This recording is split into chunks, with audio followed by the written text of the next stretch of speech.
ప్రస్తుతం తెలంగాణ రాష్ట్ర రాజకీయాల్లో కవిత హాట్ టాపిక్గా మారింది. గత వారం 10 రోజుల నుంచి కూడా ఇదే చర్చ నడుస్తుంది. ఈరోజు మీడియా ప్రతినిధులతోటి కూడా ఆమె చిట్ చాట్ చేశారు. చిట్ చాట్లో భాగంగా సంచలనమైన కామెంట్స్ చేసిరు. ప్రజెంట్ మనము బీఆర్ఎస్ నాయకురాలు కవిత ఇంటి వద్దే ఉన్నాము. ఈరోజు తను మీడియా ప్రతినిధులతో మాట్లాడినటువంటి మాటల్లో కాంట్రవర్సీ కామెంట్స్ చేసిండ్రు. అందులోని కొన్ని విషయాలను మనం చర్చిద్దాం. సో ప్రధానంగా తీసుకుంటే ఈరోజు పార్టీని అంటే బీఆర్ఎస్ పార్టీని నడిపించేటువంటి పద్ధతి ఇదేనా అని తను క్వశ్చన్ చేసిండ్రు. సో నిజంగా బీఆర్ఎస్ పార్టీని నడిపించేటువంటి అధ్యక్షుడిగా కేసీఆర్ ఉన్నారు, అట్లాగే వర్కింగ్ ప్రెసిడెంట్ కూడా కేటీఆర్ ఉన్నారు. మరి ఈ కమెంట్స్ ఎవరిని ఉద్దేశించి చేసినట్టు? పార్టీ లైన్ క్రాస్ చేసినట్టు మాట్లాడినట్ట, లేదంటే నాయకత్వాన్ని వ్యతిరేకిస్తున్నట్ల? ఈ రెండిట్లో ఏదో ఒక ఉద్దేశం అయితే అయ్యి ఉంటుంది. అయితే అంతేకాదు, ఇంకొక భయంకరమైన ఎలిగేషన్ని కూడా చేసిండ్రు ఈరోజు కవిత. పార్టీని గంపగుత్తగా బీజేపీలో విలీనం చేసేందుకు ప్రయత్నాలు చేస్తుండ్రు అనేసి దాన్ని నేను వ్యతిరేకిస్తున్నానని కూడా చెప్పిండ్రు. అయితే ఇక్కడ బీజేపీలో విలీనం చేసేందుకు కాంట్రవర్సీ కమెంట్ చేసిన విషయం వెనకాల సేమ్ ఇదే టాపిక్ని తను లెటర్లో కూడా ప్రస్తావించిండ్రు. మళ్ళీ ఈరోజు మీడియా ప్రతినిధులతోటి మాట్లాడడంతో, ఇప్పుడు మీడియా చిట్ చాట్లో మాట్లాడడంతో అయితే అధికార కాంగ్రెస్ పార్టీకి విమర్శలు చేసేందుకు ఒక అస్త్రంగా కూడా మారిందనేసి చెప్పాలి. మిగతా విషయాలు, కేసీఆర్కి నోటీసులు ఇచ్చినటువంటి విషయాన్ని ప్రస్తావించారు. నోటీసులు ఇవ్వడం అంటే ఆయనకి కేసీఆర్కి నోటీసులు ఇచ్చినప్పుడు అసలు నిరసనలు లేవు, ఒక నాయకుడు కూడా బయటకు వచ్చి మాట్లాడలేదు అన్న విషయం ప్రస్తావించరు. మరి అదే ఇంకొక నాయకుడికి నోటీసులు ఇస్తే మాత్రం నానా హంగామా చేసిరని మాట్లాడిండ్రు. మరి ఇంకొక నాయకుడు ఎవరు? ఇదే ఇప్పుడు పార్టీలో ఉత్కంఠ రేపుతున్నటువంటి విషయం. ఇక ఇంకొక కమెంట్స్ గురించి మనం మాట్లాడుకుంటే, ఎస్పెషల్లీ విదేశాలలో ఉన్నటువంటి బీఆర్ఎస్ లీగల్ టీమ్ నా మీద దాడి చేసే ప్రయత్నం చేస్తున్నారు అనేసి చెప్పిండ్రు. అసలు యాక్చువల్గా ఇది ప్రత్యర్థి పార్టీలు ఎప్పుడు నార్మల్గా ప్రెస్ మీట్లు పెడుతున్నప్పుడు ఎక్కువగా మాట్లాడేటువంటి మాట. ఎందుకంటే విదేశాల్లో ఉన్నటువంటి బీఆర్ఎస్ సోషల్ మీడియా టీం ఏదైతే ఉందో వాళ్ళు మా మీద దాడి చేస్తారు అనేసి మాట్లాడతారు. మరి వాళ్ళు ప్రత్యర్థి పార్టీలు మాట్లాడుతున్నటువంటి మాటకు ఈరోజు బీఆర్ఎస్ పార్టీ నాయకురాలు కవిత మాట్లాడినటువంటి మాటలకు చాలా పోలికలు ఉన్నాయి. మరి ఈ విషయం ఎందుకు ప్రస్తావించినట్టు అన్న విషయం కూడా ఇప్పుడు ప్రస్తావనలోకి వస్తుంది. సో ఇంకొక విషయం ఏంటంటే, ఎస్పెషల్లీ ఇన్ని కామెంట్స్ చేస్తూనే ఒకవైపు మా పార్టీ నాయకుడు, మా పార్టీ అధినేత కేసీఆరే అని చెప్పుకుంటూ వస్తున్నారు. ఇంత జరుగుతున్నా కూడా కేసీఆర్ని సమర్థించుకుంటూ వస్తూనే మరి రెండవ లైన్లో ఉన్నటువంటి నాయకులను ఏమన్నా వ్యతిరేకిస్తున్నట్ట, లేదంటే వాళ్ళని ఏమన్నా టార్గెట్ చేసి మాట్లాడుతున్నారా అన్న విషయాలు కూడా తెర మీదకి వస్తున్నాయి. వర్కింగ్ ప్రెసిడెంట్ని ప్రస్తావిస్తూ మాట్లాడినటువంటి మాట, వర్కింగ్ ప్రెసిడెంట్గా తన పనులు ఏవైతే ఉన్నాయో, తన కార్యాచరణ ఏదైతే ఉన్నాయో, తన పనులను తాను చేసుకొని పోవాలి తప్ప ఓన్లీ ట్విట్టర్కి మాత్రమే పరిమితం అవ్వడం మాత్రం కరెక్ట్ కాదు అన్న మాట డైరెక్ట్గా వర్కింగ్ ప్రెసిడెంట్ కేటీఆర్ని ఉద్దేశించే మాట్లాడింది. ఇట్లాంటి మాటలన్నీ కూడా ఈరోజు నిజంగా హాట్ టాపిక్గానే మారాయి. ఈరోజు ఉదయం నుంచి కూడా చాలా సైలెంట్గానే వాతావరణం ఉన్నప్పటికీ కూడా తను చేసినటువంటి సంచలనమైన కమెంట్స్ మాత్రం రాష్ట్ర రాజకీయాల్లో ఒక దుమారాన్ని రేపాయి అనేసి చెప్పాలి. అసలు ఎందుకు కవిత ఇలాంటి మాటలు మాట్లాడుతున్నారు?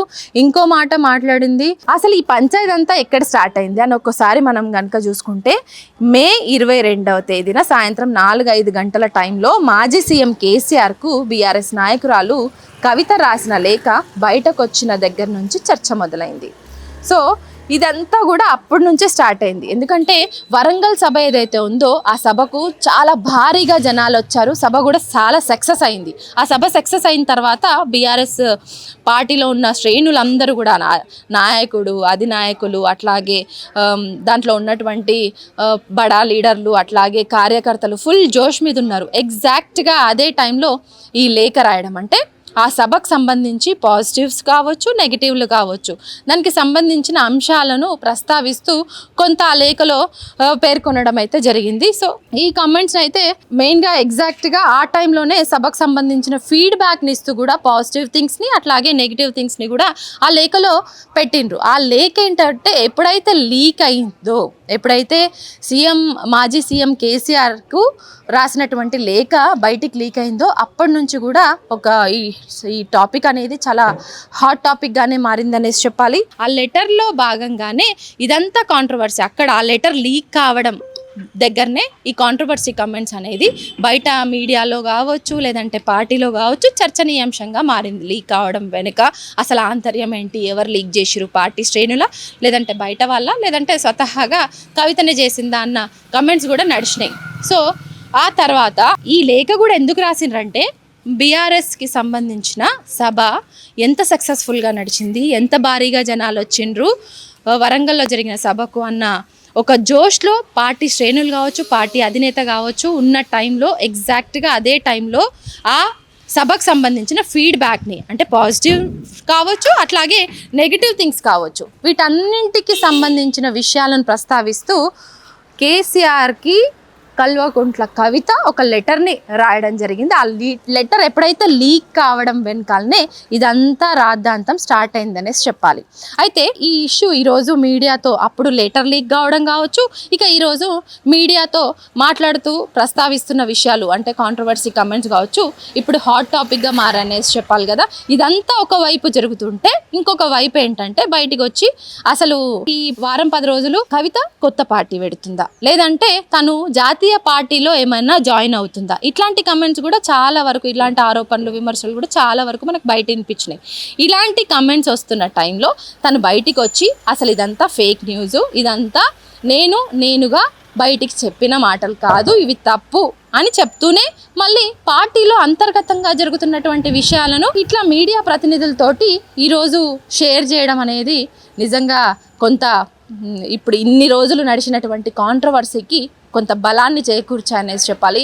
మరి నిజంగా ఇప్పటి వరకు అయితే పార్టీ అధినేత కేసీఆర్ కావచ్చు, లేదంటే పార్టీ వర్కింగ్ ప్రెసిడెంట్ కేటీఆర్ కావచ్చు, అసలు ఈ టాపిక్ మీద అసలు ఇప్పటివరకు మాట్లాడలేదు. మరి క్రమశిక్షణను ఉల్లంఘిస్తూ ఒక పార్టీకి సంబంధించిన అంతర్గత విషయాలను బయటికి చెప్తూ ఈరోజు మీడియా ప్రతినిధులతో కావచ్చు మాట్లాడడం నిజంగా ఒక హాట్ టాపిక్గా మారిందని చెప్పాలి కదా. మరి ఇప్పటివరకు అయితే బయటికి ఎలాంటి విషయాలు అయితే రాలేదు. ఇప్పటివరకు పార్టీ శ్రేణులు కావచ్చు, పార్టీ అధ్యక్షుడు కావచ్చు, అట్లాగే పార్టీ వర్కింగ్ ప్రెసిడెంట్ కావచ్చు, ఇప్పటివరకు అయితే బయటకు ఎలాంటి కమెంట్స్ చేయలేదు, ఈ టాపిక్ మీద ఎవరు మాట్లాడలేదు. కానీ మరి ఫ్యూచర్లో కవితకు షోకాజ్ నోటీసులు ఇస్తారా, లేదంటే ఏమన్నా వివరణ కోరుతారా, ఎందుకు మాట్లాడినరు అన్న వివరణ ఏమన్నా కోరుకుంటారా, లేదంటే పార్టీ నుంచి ఏమన్నా సస్పెండ్ చేస్తారా, ఇట్లాంటి విషయాలు మాత్రం ఇప్పుడు చాలా ఉత్కంఠ రేపుతున్నటువంటి విషయాలు. ప్రజెంట్ మనం కవిత ఇంటి ముందే ఉన్నాము. చాలా కూల్గా సామ్గానే తన ఇంటి వద్ద పరిస్థితి అయితే ఉంది. మరి పార్టీ ఎలాంటి స్టాండ్ తీసుకుంటుంది, పార్టీ విషయంలో అంతర్గత విషయాలను బయటికి చెప్పినందుకు ఎలాంటి స్టాండ్ తీసుకుంటుంది అన్న విషయం మాత్రం ఇప్పుడు సర్వత్రా చర్చనీయాంశంగా మారింది.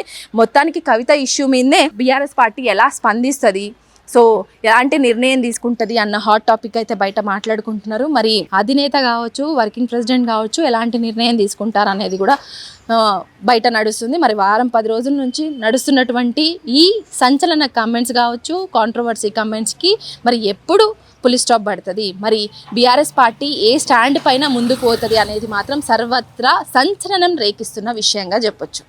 కెమెరా పర్సన్ నరసింహతో హరిత, న్యూస్ లైన్ తెలుగు.